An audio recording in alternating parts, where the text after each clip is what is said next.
Olá, bom dia. Hoje é segunda-feira, 12 de julho. Você vai ver nessa edição que a média de mortes pela Covid no país segue em queda. A gente vai falar também da discussão em torno da diminuição do intervalo entre duas doses da vacina contra a Covid e da recomendação também de uma terceira dose no caso da Pfizer. E tem ainda a festa na Argentina com a conquista da Copa América. A capital da Venezuela registra confrontos violentos. A ministra do Interior, Carmen Meléndez, informou que 26 pessoas morreram, entre elas 4 agentes de segurança. Os confrontos começaram na tarde de quarta-feira, forçando alguns moradores a abandonar suas casas por causa dos tiroteios. Meléndez também relatou a morte de pessoas inocentes, sem especificar o número. Ela falou em 28 feridos. Quase 2.500 agentes participaram da operação para tomar o controle de Cota 905, bairro onde opera a gangue liderada por um homem conhecido como Coque. O governo oferece uma recompensa de $500 mil por informações que permitam sua captura. Nos confrontos foram utilizadas armas de alto calibre, granadas, balas traçadoras, além de drones com os quais as gangues tinham ampla visão das áreas que controlavam. A variante Delta do coronavírus pode mudar a estratégia de vacinação no país. A principal dúvida entre as autoridades é sobre a necessidade de diminuir o intervalo entre a primeira e a segunda dose. A medida foi adotada já no Reino Unido, mas entre especialistas ainda não há um consenso. Menos de 1/5 da população brasileira já está completamente imunizada contra a Covid-19. Apenas a vacina norte-americana Janssen, que chegou há pouco tempo no país, garante a proteção em uma única dose. Os outros 3 imunizantes disponíveis necessitam de 2 aplicações. No Brasil, o intervalo entre a primeira e a segunda dose da Coronavac deve ser entre 14 e 28 dias. Para as vacinas da Pfizer e AstraZeneca, o tempo indicado pela Anvisa é de 60 a 90 dias. Mas o surgimento da variante Delta do vírus colocou em xeque essa programação. Isso porque a nova cepa tem uma transmissão mais rápida que as anteriores, que pode fazer com que a proteção da primeira dose diminua. Um estudo feito no Reino Unido com as vacinas AstraZeneca e Pfizer mostrou que após receber a primeira dose, uma pessoa contaminada com a variante Alfa tinha proteção de 50%. Mas no caso da variante Delta, esse índice caía para 33%. E por isso, especialistas passaram a defender a diminuição do intervalo entre a primeira e a segunda dose. O Reino Unido foi o primeiro a mudar a estratégia de vacinação. O intervalo entre as doses, que era de 12 semanas, foi reduzido para 8. Pelo menos 5 estados brasileiros também adotaram a mesma medida. E São Paulo foi um dos últimos a avaliar a possibilidade. Porque a imunidade, embora as vacinas possam não responder bem à variante Delta de uma forma geral, o fato de você ter a imunidade completa ajuda substancialmente. Por isso que muitos estão já considerando a alteração do calendário de imunização, prevendo a antecipação da segunda dose. E, na minha opinião, isso é uma medida que tem que sim ser considerada e é correta. Mas a estratégia divide opiniões. Nossa reportagem conversou com 2 especialistas sobre o assunto. A doutora Viviane de Macedo, que é infectologista, afirmou que a redução do tempo entre uma dose e outra diminui a eficiência da vacina. Existe uma justificativa, porque que a gente faz um intervalo de 3 meses ou 12 semanas, justamente para melhorar a eficácia da vacina. Então, tanto a Oxford quanto a Pfizer, quanto mais você demora para fazer a segunda dose, maior a eficácia com a segunda dose. O infectologista Arthur Brito concorda, mas ressalta que o impacto coletivo da vacinação é mais importante do que o individual. Por isso, acha que a antecipação da segunda dose pode ser uma boa estratégia para combater a variante Delta, mesmo com a perda de eficiência da vacina em alguns casos. Mas a gente tem que lembrar que vacina não é uma estratégia de imunização individual, não é estratégia de combate ao vírus individualmente, é uma estratégia de combate coletiva. Então, assim, é muito mais importante a gente ter mais gente plenamente imunizada mais rápido do que a gente aguardar mais tempo para ter mais gente imunizada e imunizar individualmente melhor. Porque, no final das contas, o que a gente quer é bloquear a circulação do vírus. E isso só acontece quando tem bastante gente imunizada naquela população. Os anticorpos produzidos após a vacinação com a Coronavac são menos eficazes contra a variante Gama do coronavírus do que contra a variante que antes estava presente no Brasil. A mutação foi detectada inicialmente em Manaus e tem prevalência no Brasil. O estudo brasileiro foi apresentado no Congresso Europeu de Microbiologia Clínica e Doenças Infecciosas e publicado na revista The Lancet Microbe. A variante tem potencial para circular entre indivíduos vacinados, mesmo em locais onde a cobertura de vacinação é alta. Os anticorpos produzidos por pessoas que haviam recebido uma dose entre 20 e 23 dias antes ou 2 doses entre 134 e 260 dias antes não tinham nenhum efeito detectável sobre a variante Gama. Já os anticorpos dos vacinados mais recentemente, segunda dose entre 17 e 38 dias antes, foram eficazes, mas com menos intensidade do que contra a cepa que circulava anteriormente no país. Os autores assinalaram que o estudo não levou em conta o outro aspecto da resposta imunológica, a imunidade celular, que também desempenha um papel protetor após a vacinação. Fabricada pelo laboratório chinês Sinovac e aprovada de forma acelerada por cerca de 20 países, a Coronavac obteve uma homologação de emergência da OMS no começo de junho. Os carros elétricos estão ganhando terreno. A União Europeia pretende eliminar em breve os motores a combustão. Eurodeputados e representantes dos países da União Europeia alcançaram um acordo para a redução de pelo menos 55% nas emissões líquidas de gases do efeito estufa até 2030, na comparação com o nível de 1990. O pacto ocorre na véspera da reunião de cúpula organizada pelo presidente americano Joe Biden. Esta lei climática é uma virada de jogo, há um antes e um depois da lei climática. O acordo, que foi anunciado após 14 horas de reuniões, abre o caminho para que a UE alcance uma redução de até 57% das emissões, na comparação com 1990. Ele leva em consideração o compromisso da Comissão Europeia de desenvolver sumidouros naturais de carbono para absorver o CO2, como florestas e prados. O entendimento será incorporado a uma lei de clima para toda a UE, atualmente em preparação.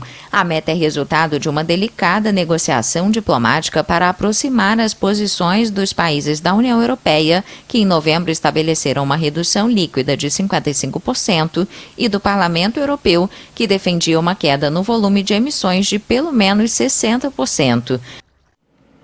Os nascidos em julho que receberam a terceira parcela do auxílio emergencial já podem sacar o dinheiro e fazer transferências a partir de hoje.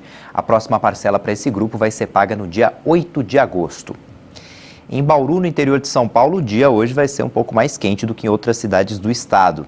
A temperatura mínima prevista na região é de 22 graus e a máxima pode chegar a 29 graus. Vamos ver como é que fica o tempo em todo o país. Nesta segunda-feira, a chuva continua concentrada nos extremos do Brasil. A grande massa de ar seco ainda vai inibir a formação das nuvens de chuva na maior parte do Brasil, por isso em toda a região sudeste, sul, centro-oeste, pelo interior nordestino e também no sul da Amazônia, esta segunda vai ser mais um dia seco e a umidade relativa do ar ainda atinge índices críticos, principalmente nas áreas centrais do país, com valores abaixo dos 20%. Até tem algumas nuvens que passam sobre a faixa leste do sul, também da região sudeste, mas que não provocam chuva. O tempo fica firme em toda a região. E durante a tarde, a sensação é de um pouco de calor em praticamente todas essas áreas. No litoral, entre Salvador e a região de Fortaleza, a chuva é bem rápida, não tem previsão de grandes volumes acumulados. Pode vir uma chuva com um pouco mais de força no litoral do Maranhão e também na costa norte do Brasil. Nessas áreas não dá para descartar alguns raios e chuva com forte intensidade, mas também não dura muito tempo, não há previsão de grandes temporais. Quanto às temperaturas, no Rio de Janeiro, mínima de 15 graus e máxima de 26. Em Porto Alegre, a temperatura sobe mais nesta segunda-feira, mínima de 13 graus e máxima de 24. Cuiabá continua muito quente e seca, com máxima de 36 graus. Depois do intervalo, você vai ver que a média móvel de mortes pela Covid no Brasil segue em queda. E tem a festa na chegada da seleção argentina a Buenos Aires. O time de Messi venceu o Brasil na final da Copa América no Maracanã. Voltamos já.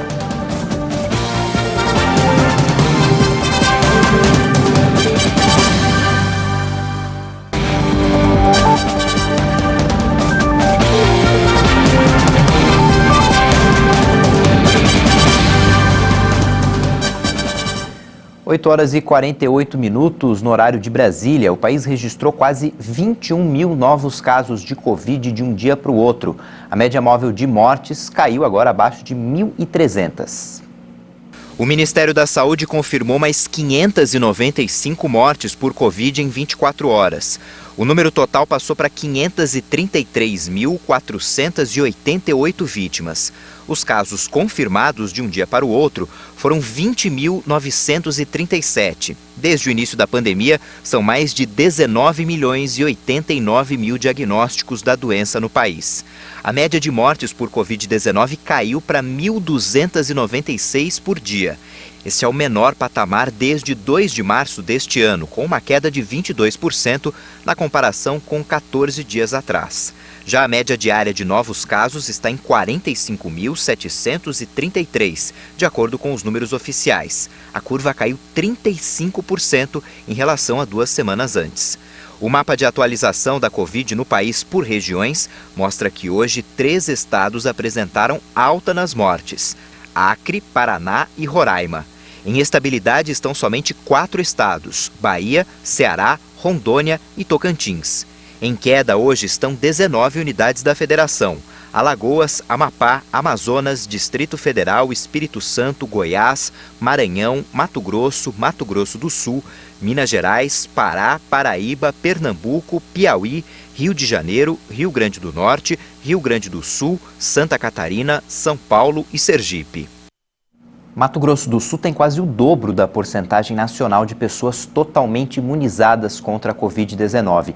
Um dos fatores que contribuiu para isso é o estudo realizado em 13 municípios da fronteira com as doses da Janssen. Longas filas. Este é um sinal que a maioria da população está preocupada em tomar a vacina. É um alívio, né? Acho que está todo mundo esperando para tomar a vacina. Mato Grosso do Sul tem 23% da população imunizada, ou com 2 doses, ou com dose única de vacinas contra a Covid. Este percentual é quase o dobro em comparação ao ciclo de imunização da população do Brasil, que está em 13%. Isso mostra a importância da vacinação. Quanto mais avança a vacina, vai diminuindo o número de pessoas contaminadas. Mato Grosso do Sul tem 2.800.000 habitantes. Entre os fatores que contribuíram para o estado ser líder na imunização é que logo no começo da vacinação chegaram doses extras para vacinar a população indígena, cerca de 80.000 pessoas. Outro motivo é a logística de distribuição das doses. Depois que os lotes chegam ao aeroporto, as vacinas vão para os 79 municípios do estado em no máximo 12 horas. Além disso, as cidades têm incentivo financeiro do estado para atingir a meta de imunização. Se não tivesse havido uma logística para, recebendo os lotes, imediatamente a Secretaria de Estado de Saúde distribuir esses lotes para o município e incentivar a sua aplicação em cada um desses municípios, estariam guardados semanas, talvez meses, como nós observamos em outras localidades do país, infelizmente. E mais um fator tem contribuído para o alto índice de imunização. Na última sexta-feira, 13 municípios da região de fronteira com Bolívia e Paraguai começaram a vacinar a população com mais de 18 anos de idade com a dose única da vacina. Essa vacinação em massa nas cidades de fronteira representa 6% da população do estado e faz parte de um estudo para verificar o reflexo da imunização coletiva com a vacina da Janssen.